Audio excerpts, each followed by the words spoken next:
Students, আজকে আমরা পড়ব পশ্চিমবঙ্গের অবস্থানগত গুরুত্ব।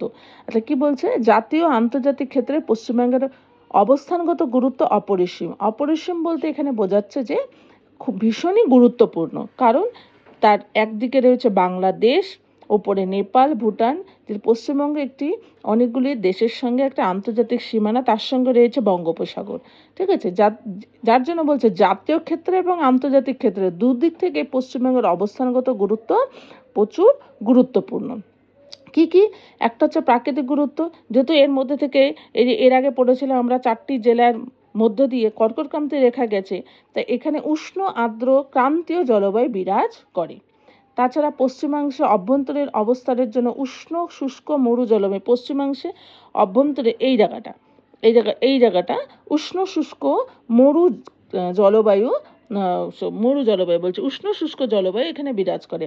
আবার উত্তর প্রান্তে যেহেতু এখানে পাহাড় রয়েছে, তাই এই জায়গাগুলো সাধারণত কি বলছে শীতল ও আর্দ্র জলবায়ু। যে দেখতে পাচ্ছ, উত্তর প্রান্তে হিমালয় পার্বত্যভূমির অবস্থানের জন্য শীতল ও আর্দ্র জলবায়ু, এবং দক্ষিণে বঙ্গোপসাগরের প্রভাবে জলবায়ু সমভাবাপন্ন। এই যে বঙ্গোপসাগর এই এরিয়াটাতে, তাই এই এরিয়াটাতে সমভাবাপন্ন জলবায়ু, মানে খুব একটা গরম এখানে দেখা যায় না। নেক্সট হচ্ছে অর্থনৈতিক গুরুত্ব। নেপাল ও ভুটান সহ উত্তর পূর্ব ভারতের 7টি রাজ্য পণ্য আমদানি রপ্তানির জন্য পশ্চিমবঙ্গের উপর নির্ভরশীল। কি কি? নেপাল ও ভুটান সহ উত্তর পূর্ব ভারতের 7টি রাজ্য, যেহেতু পশ্চিমবঙ্গের চারদিকে এখানে ঝাড়খণ্ড রয়েছে, বিহার রয়েছে, এইদিকে নেপাল, এখানে ভুটান, সিকিম, বাংলাদেশ, তাই এটা বলেছে আমদানি রপ্তানির জন্য পশ্চিমবঙ্গের ওপর নির্ভরশীল। কেন? এইদিকে যদি কিছু পাঠাতে হয়, এইদিকে বাংলাদেশ থেকে আমাদের যদি কিছু ইম্পোর্ট করে ভারতে আনতে হয়, অর্থাৎ আমদানি করতে হয়, তাহলে পশ্চিমবঙ্গের উপর দিয়ে যেতে হবে। আবার যদি বাংলাদেশে কিছু পাঠাতে হয়, তাহলে পশ্চিমবঙ্গের উপর দিয়ে যেতে হবে। যার জন্য বলছে আমদানি রপ্তানির জন্য পশ্চিমবঙ্গের উপর ভীষণভাবে নির্ভরশীল। তাছাড়া বাংলাদেশের মাছ, পাট, কাগজ, চামড়া, ভুটানের কমলালেবু, বড় এলাচ পশ্চিমবঙ্গের কলকাতা হলদিয়া বন্দরের মাধ্যমে ভারতে আসে। আর ভারত থেকে কি কি পাঠানো হয়? ওষুধ, ইঞ্জিনিয়ারিং দ্রব্য, রাসায়নিক দ্রব্য এই বন্দরের মধ্যে এই দেশগুলিতে রপ্তানি হয়। দেশের আমদানি রপ্তানিতে পশ্চিমবঙ্গের গুরুত্ব অপরিসীম। নেক্সট বলছে রাজনৈতিক গুরুত্ব। রাজনৈতিক গুরুত্ব কি? প্রতিবেশী রাজ্য অসম, বিহার, উড়িষ্যা, ঝাড়খণ্ড ও সিকিমের অবস্থান অভ্যন্তরীণ ও অন্তর্দেশীয় বাণিজ্য, পরিবহন, দেশীয় রাজনীতি, উগ্রপন্থী কার্যকলাপে বিশেষ গুরুত্ব রাখে। প্রতিবেশী রাষ্ট্র নেপাল, ভুটান, বাংলাদেশের সীমানা পশ্চিমবঙ্গের সীমানার সঙ্গে যুক্ত হয়। প্রতিরক্ষা, অনুপ্রবেশ, বাণিজ্যিক, যেহেতু প্রতিরক্ষা, অনুপ্রবেশ এখন এগুলো ভীষণ গুরুত্বপূর্ণ। অনুপ্রবেশকারী বাংলাদেশ থেকে নানা ধরনের অনুপ্রবেশকারী ভারতে ঢুকছে পশ্চিমবঙ্গের দ্বারা, তাই প্রতিরক্ষা, অনুপ্রবেশ, বাণিজ্যের ক্ষেত্রে বেশ গুরুত্বপূর্ণ। নেক্সট হচ্ছে সাংস্কৃতিক গুরুত্ব। সাংস্কৃতিক গুরুত্ব কি বলছে? অনুকূল ভৌগোলিক অবস্থানের জন্য ভারত ও প্রতিবেশী দেশগুলির বিভিন্ন জাতি, ধর্ম, বর্ণের সমাবেশ ঘটেছে পশ্চিমবঙ্গে। আমরা জানি পশ্চিমবঙ্গে এখান থেকে বিহার, ঝাড়খণ্ড থেকে প্রচুর শ্রমিক কলকাতা, হাওড়া, হুগলি এইসব জায়গায় কাজ করতে আসে। তাই এখানে বলছে দেশগুলি বিভিন্ন জাতি, ধর্ম, বর্ণের সমাবেশ ঘটেছে পশ্চিমবঙ্গে। এছাড়া পশ্চিমবঙ্গে বিভিন্ন ধর্মের বর্ণের মানুষের সমাবেশ ঘটায় জ্ঞান, বিজ্ঞান ও সাংস্কৃতিক মেলবন্ধন ঘটেছে। নেক্সট আমরা পড়ব পরিবহন ও যোগাযোগ ক্ষেত্রে কি গুরুত্বপূর্ণ। পরিবহন ও যোগাযোগ ক্ষেত্রে এগুলো, কলকাতা হলো সমগ্র পূর্ব ভারতের প্রবেশদ্বার। পূর্ব ভারতে যদি প্রবেশ করতে হয়, তাহলে কলকাতা দিয়ে প্রবেশ করতে হবে।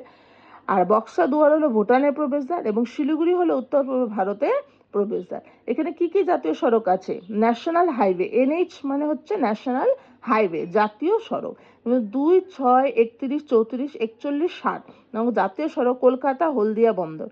নেতাজি সুভাষ আন্তর্জাতিক বিমানবন্দর, কলকাতার যে বিমানবন্দরটি আছে সেটা নাম হচ্ছে নেতাজি সুভাষ আন্তর্জাতিক বিমানবন্দর।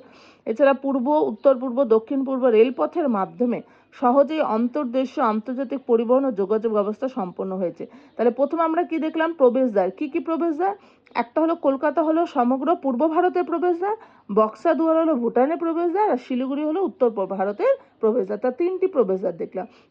নেক্সট হচ্ছে ন্যাশনাল হাইওয়ে অর্থাৎ জাতীয় সড়ক। কি কি কটি জাতীয় সড়ক? 6টি জাতীয় সড়ক, 2, 6, 31, 34, 41 আর 60। কি কি? 2, 6, 31, 34, 41 ও 60, এই 6টি জাতীয় সড়ক। এরপরে হচ্ছে বন্দর। আচ্ছা, এখানে হচ্ছে কলকাতা হলদিয়া বন্দর, ঠিক আছে, এই বন্দর কোন বন্দর? এখানে যেখানে জাহাজ যাতায়াত করে, ঠিক আছে, সেটা হচ্ছে এই বন্দরের কথা, কলকাতা হলদিয়া বন্দর। এছাড়া নেতাজি সুভাষ আন্তর্জাতিক বিমানবন্দর, বিমানবন্দর মানে হচ্ছে এয়ারপোর্টের কথা বলছে।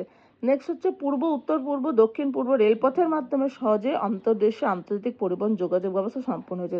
তাহলে তিনটি পার্ট রয়েছে। একটা হচ্ছে হাইওয়ে, অর্থাৎ রাস্তার কথা বলা হচ্ছে, ন্যাশনাল হাইওয়ে। নেক্সট হচ্ছে বন্দর, আর একটা হচ্ছে বিমানবন্দর, আর একটা হচ্ছে রেলপথ। ঠিক আছে, নেক্সট আমরা প্রাকৃতিক পরিবেশ। প্রাকৃতিক পরিবেশ অর্থাৎ ফিজিক্যাল এনভায়রনমেন্ট। পশ্চিমবঙ্গের প্রাকৃতিক পরিবেশকে তিনটি ভাগে ভাগ করা যায়। একটা উত্তরে পার্বত্য অঞ্চল, অর্থাৎ তোমার শিলিগুড়ির এই দিকে কোচবিহার, জলপাইগুড়ি, আলিপুরদুয়ারের উত্তর অংশটা, এই সব জায়গাগুলি। আর একটা হলো পশ্চিমের মালভূমি অঞ্চল, আর হচ্ছে সমভূমি অঞ্চল। আবার উত্তরে পার্বত্য অঞ্চলকে দুটি ভাগে ভাগ করেছে, তিস্তার পূর্বাংশ, তিস্তার পশ্চিমাংশ, তিস্তা নদীর পূর্ব দিকের অংশ আর তিস্তা নদীর পশ্চিম দিকের অংশ। আর মালভূমি অঞ্চলকে কোনো ভাগ করেনি। সমভূমি অঞ্চলকে আবার দুটো ভাগ করছে, একটা উত্তরবঙ্গের সমভূমি, ঠিক আছে, সমভূমি মানে সমান, উত্তরবঙ্গ অর্থাৎ শিলিগুড়ির এই দিকটা উত্তরবঙ্গের সমভূমি, আর হচ্ছে দক্ষিণবঙ্গের সমভূমি অঞ্চলগুলি কি কি। তাহলে সমভূমি অঞ্চলটিকে দুটি ভাগে ভাগ করেছে, এটা মনে রাখতে হবে, উত্তরবঙ্গের সমভূমি অঞ্চল, দক্ষিণবঙ্গের সমভূমি অঞ্চল। উত্তরবঙ্গের সমভূমি যে তরাই অঞ্চল, গঙ্গা ব্রহ্মপুত্র দোয়াব অঞ্চল, এসব হচ্ছে উত্তরবঙ্গের সমভূমি অঞ্চল। দক্ষিণবঙ্গের সমভূমি অঞ্চল হচ্ছে রাঢ় সমভূমি আর বদ্বীপ সমভূমি। ঠিক আছে, এই ব্যাপারে বিস্তারিত আমরা পরের ভিডিওগুলিতে আলোচনা করব।